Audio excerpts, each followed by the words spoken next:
Hello.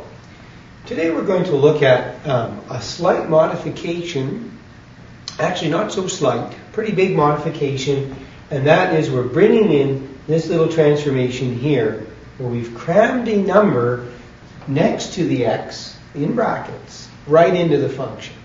We haven't tacked the number on at the end, we've crammed it right into the function itself.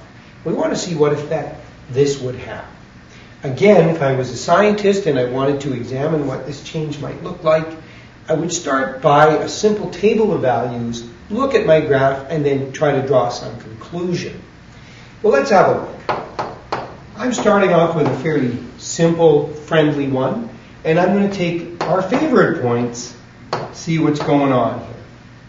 If I put in -1 minus 2, makes -3, and -3 squared, +9.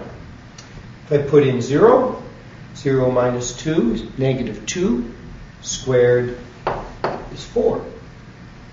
Put in the 1, 1 minus 2 is -1, squared, +1. And I put in a 2, 2 minus 2 is 0, 0 squared is 0.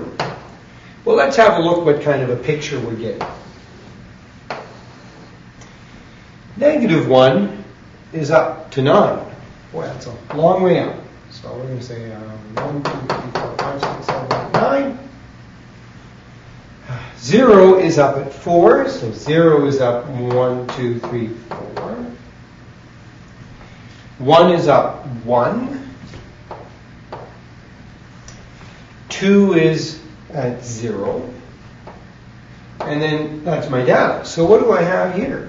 Well, it kind of looks like the left side of the parabola. Now, to confirm our theory, I'm going to do one more point. I'm going to throw in what happens when x is 3, because it kind of looks like it's going to start to go back up. Let's put in 3. 3 minus 2 is 1. 1 squared is 1. Theory has been confirmed. So there is our parabola. So we get something that looks like this.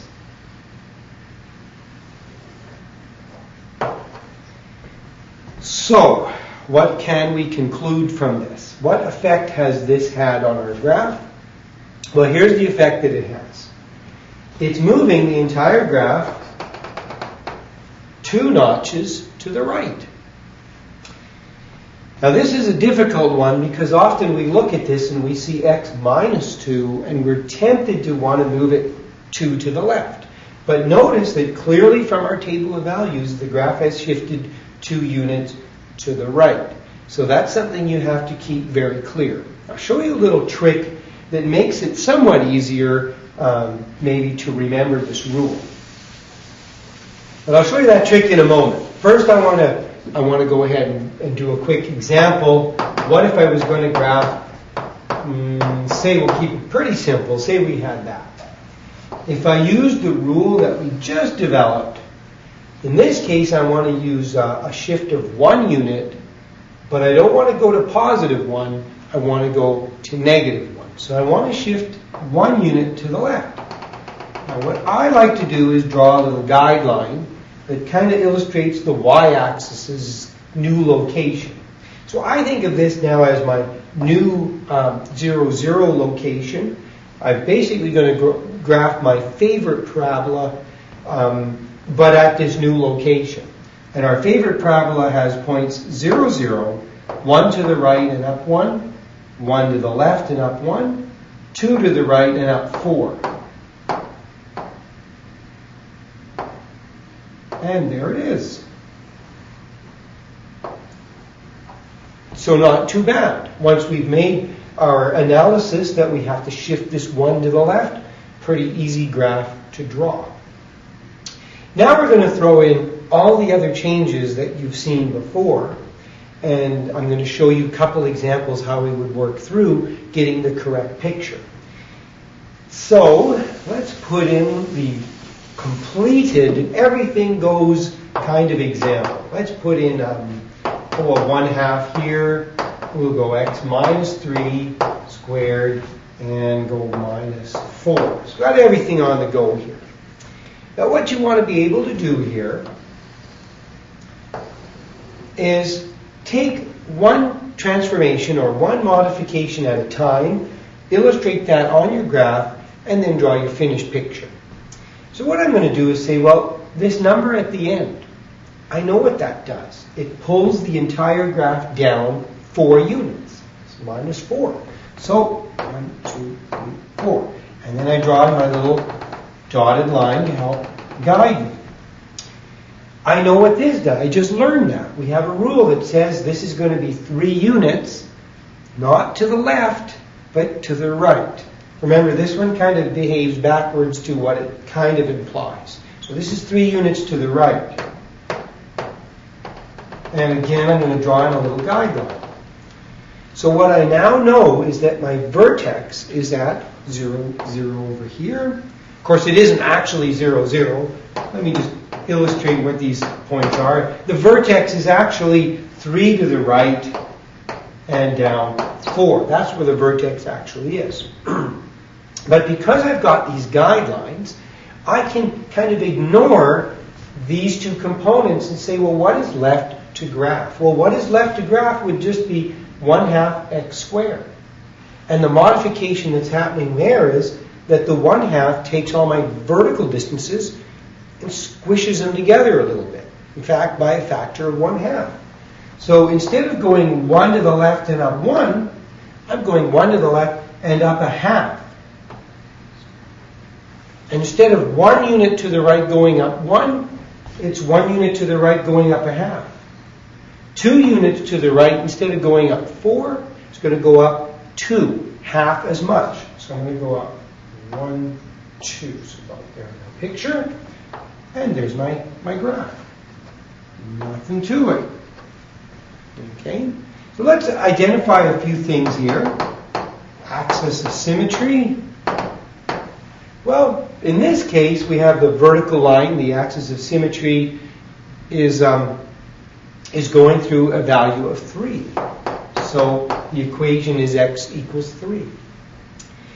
In this graph, the x-intercepts and the y-intercepts would require a little bit more work to figure out.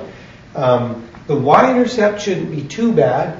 It's just a matter of making x 0 and figuring out where we end up. So I go to my equation. When x is 0, 0 minus 3, that's going to be negative 3 squared, which is 9. Half of 9 is 4.5. Take away 4, so I should be at 0.5. So my graph is off a little bit here. We should have been crossing right there. Doesn't really matter. The x-intercepts I'm not going to work out at this moment. That would be a little bit more algebra, and of course what we'd have to do is make the y value 0 and then solve this equation. Well, maybe I will do it. It's probably, you never know if in the homework they throw that at you, and you should know how to do it. So we're going to make the y equal to 0. We're going to try and solve the rest of this for x. So what am I going to do? Well, I'm going to bring the 4 over to here. I'm going to get rid of this 1/2 because I don't like fractions. Multiply everything by 2. So we got 8. And that gets rid of the 1/2. I'm going to square root both sides to get rid of the squaring. So plus or minus the square root of 8 equals x minus 3. And then I'm going to add 3 over to here. So my x-intercepts look like this. 3 plus or minus the square root of 8. So if I have to, that's how I could find the x-intercepts. Okay, I'm going to start one more example. But before I do that, I want to show you a little trick that might be useful for you if you have trouble keeping clear which direction to shift. If we bring this minus 4, if we add the 4 over to this side and we look at our equation like this, it might look a little strange, but now we can think of it as a very consistent way of shifting. This one shifts 3 units, not to negative 3, but to positive 3, so in the positive direction. That's what this little 3 tells us here.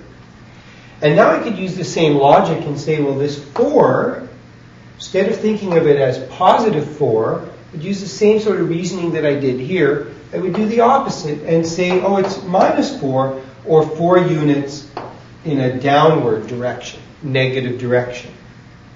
In this case, 3 in a positive direction to the right. So sometimes it's better to think of it as grouping the y with its tacked on number simply moved over there. And then your shifting is consistent. All right, let's just do one last example and show you how quick and easy with our knowledge of these transformations things can be. Let's just put in a 2. We'll do x plus 1. And we'll do plus 3. Now, if you prefer, you can move the 3 over and think of it this way. Y minus 3, 2 times the x plus 1 squared. Now I'm going to go ahead and do all my transformations and draw my picture. On my y-axis, I'm going to shift the thing up 3, so up to positive 3. And there's my guideline. On the x-axis, I'm going to go over to negative 1, so 1 to the left. And there's my guideline. The graph that I'm now going to draw, I can ignore these shifts and say, well, it's affected by this 2, which means vertical distances are going to be twice as high. So 0, 0 is unaffected, but 1 to the right, instead of going up 1, goes up 2. 1 to the left, instead of going up 1, goes up 2. 2 to the right, instead of going up 4, would go up 8, but I can't fit that in my graph, so I'm just going to go ahead and draw it like this.